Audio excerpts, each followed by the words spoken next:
रात में हमको 655 पेज की फाइनल रिपोर्ट दी गई है और ये ह्यूमनली इम्पॉसिबल है कि कोई इंसान 655 पेजेस रिपोर्ट पढ़ के 10 घंटे के अंदर या 8 घंटे रिपोर्ट दें, पर फिर भी हमने कोशिश की।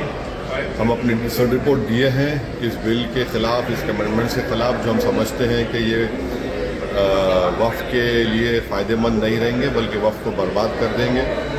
और ये ख़ास तौर से मुसलमानों को उनकी इबादत से महरूम करने के लिए ये आर्टिकल 26 का एक ग्रेव वायलेशन है। उसमें वफ़ बाय यूज़र को निकाल देना और फिर लिमिटेशन एक्ट को अप्लाई करना, इवैक्यू की प्रोविज़न को हटा देना, ओवरराइडिंग लॉ को हटा देना, कलेक्टर को ये इख्तियार देना कि वो गवर्नमेंट प्रॉपर्टी का तय करे, ये सब वफ़ के मुफाद में नहीं है, वफ़ के फेवर में नहीं है। इससे हम शुरू से मैं कह रहा हूँ कि ये मुसलमानों के ख़िलाफ़ बीजेपी ने अपनी आइडियोलॉजी की बुनियाद पर इस तरह का बिल लाया है और इससे वक्फ बोर्ड को नुकसान पहुंचाने के लिए, मुसलमानों की मस्जिदों को छीनने के लिए, और फ्यूचर में ऐसे बहुत से इश्यूज़ खड़े हो जाएंगे इस देश के सामने जो ज़रूरत नहीं है इस देश को।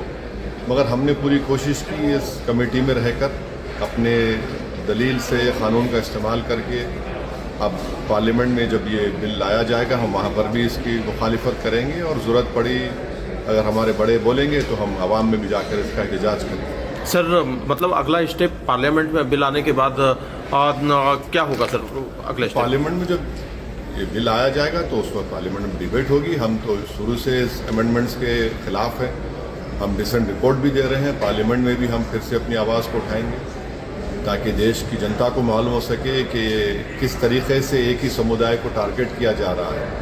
अगर Hindu endowment boards, Sikh gurdwara boards, Christians के वेरियस डिनोमिनेशन के बोर्ड्स में उन्हीं के मज़हब के लोग मेंबर रह सकते हैं, तो कैसे आप एक मुस्लिम वक्फ बोर्ड में नॉन मुस्लिम मेंबर बनाएंगे? जो उनको पावर्स हैं बाय यूसेज के, वो कैसे आप वक्फ बोर्ड को नहीं देंगे? तो ऑन पैरिटी के ऊपर हम बात कर रहे हैं, तो ये सब देश के सामने रखेंगे। वैसे साहब दिल्ली चुनाव में आपके कैंडिडेट को सुप्रीम कोर्ट ने कुछ शर्तों के साथ 3 तारीख तक कैंपेन करने के लिए जमानत दे दी है, क्या कहना है सर?